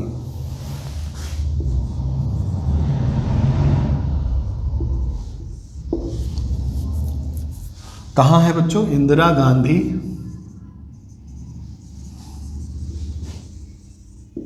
centre for atomic research, Indira Gandhi, Kalpakkam,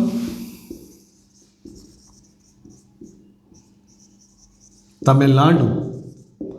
ये बच्चों याद रखना चाहिए कौन सा सेंटर कहाँ है। IGCAR शॉर्ट में कहते हैं, IGCAR। स्पेशलिटी ये है कामिनी का बच्चों कि ये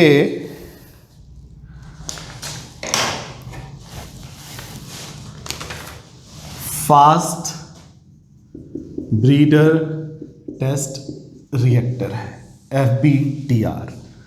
काम क्या किया आपको मैंने बताया।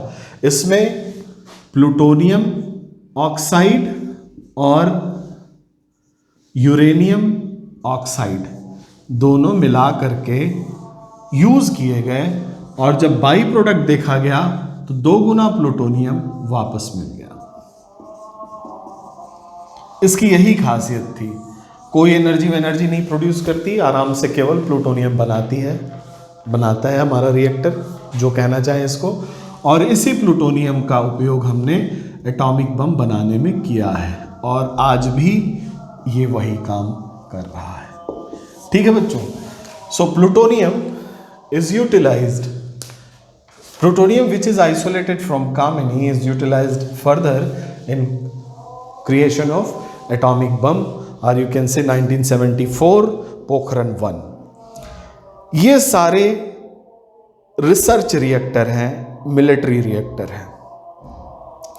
दोनों तारापुर की दोनों यूनिट याद रखिएगा, तारापुर महाराष्ट्र में है,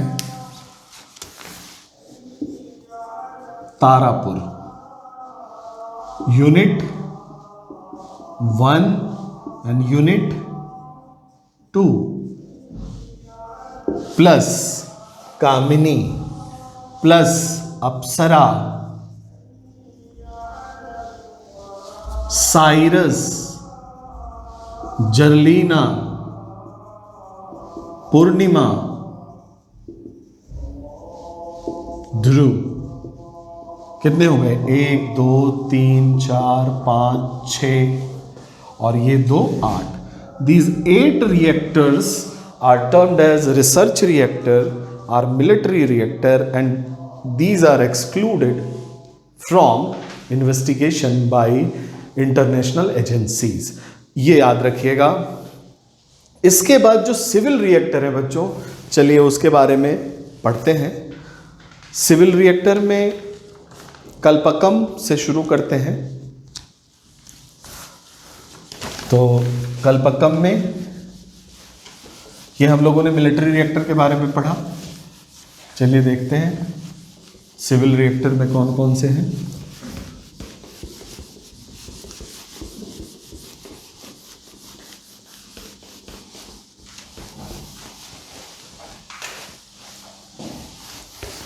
civil reactors,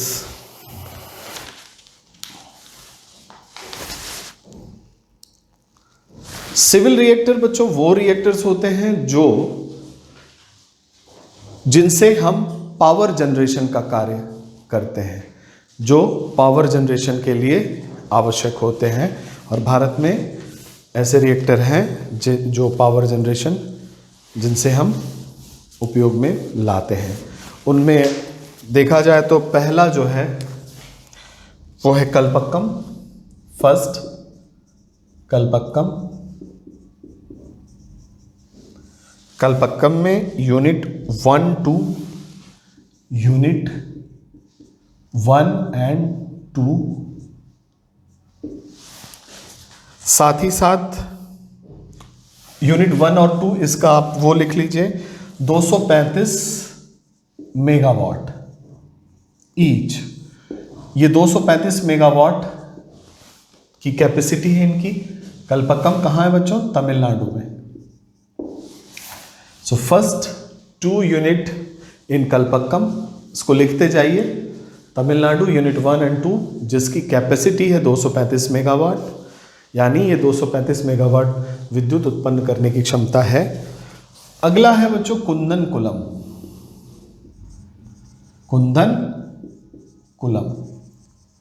कुंदनकुलम again it is in Tamil Nadu और यहां भी 2 यूनिट है बच्चों, unit 1 and unit 2।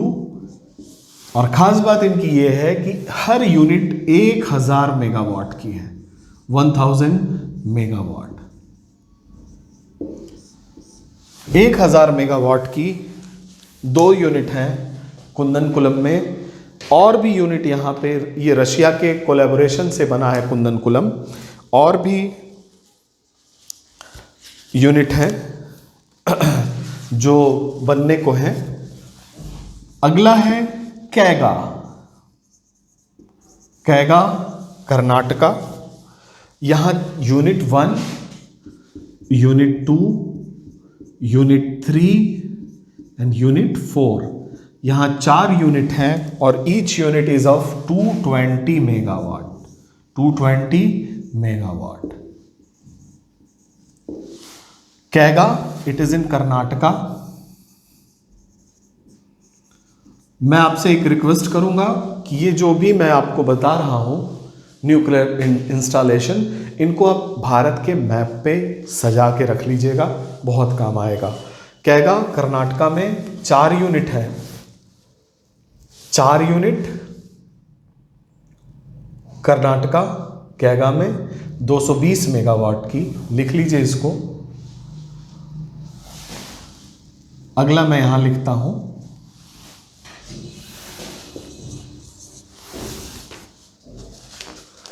Kaiga Karnataka. Next one is Kakrapar,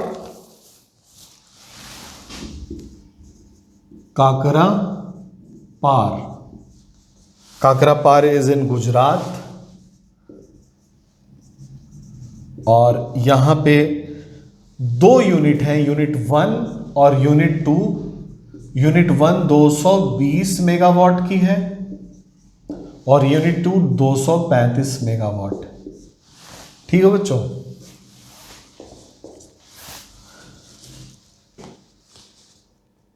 इसके बाद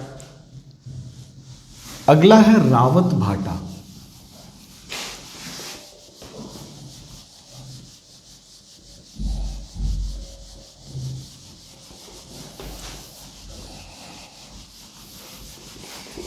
रावत भाटा राजस्थान में बच्चों, अगर देखा जाए तो इस समय सबसे ज़्यादा जो न्यूक्लियर पावर क्लस्टर का सबसे बड़ा अगर कोई एक स्थान है वो रावत भाटा ही है। कुंदनकुलम को छोड़ दिया जाए, यहाँ 6 यूनिट हैं, तो लिख सकते हैं आप रावत भाटा, रावत भाटा। Here we have 6 unit, each with 220 megawatt. Each with 220 megawatt. और छठा है नरौरा, उत्तर प्रदेश में, बुलंदशहर के पास नरौरा इन यूपी। ये राजस्थान में बच्चों, नरौरा इन यूपी, जहां पे 2 यूनिट है, यूनिट 1 एंड 2, जो कि 235 मेगावाट की हैं। और तारापुर, 7वां है तारापुर, तारापुर इन महाराष्ट्र, तारापुर इन महाराष्ट्र। आज पेन काम नहीं आ रही, चलिए दूसरे पेन से यूज करते हैं। तारापुर इन महाराष्ट्र। तारापुर में यूनिट 1 एंड 2 तो आपको मैंने बता दिया, मिलिट्री रिएक्टर। यहां 2 यूनिट और भी हैं, unit 3 and unit 4। They are engaged in civil nuclear program, each of 235 megawatt. और यूनिट 1 एंड 2 तारापुर की, दे आर रिसर्च रिएक्टर, याद रखिएगा, दे आर रिसर्च रिएक्टर। अब आप कहेंगे कौन सा रिसर्च है? 1 एंड 2 जो पहले बनी, दे आर रिसर्च रिएक्टर। बाद में जो तारापुर की यूनिट थी वो क्या थी? सिविल न्यूक्लियर प्रोग्राम में यूज हुई। 16, 18, 2, 20, ये 20 रिएक्टर जो है वो है हमारे nuclear, civil nuclear reactor, Bharat के ये 20 रिएक्टर। ठीक है बच्चों, इसको आप इंडिया के मैप पे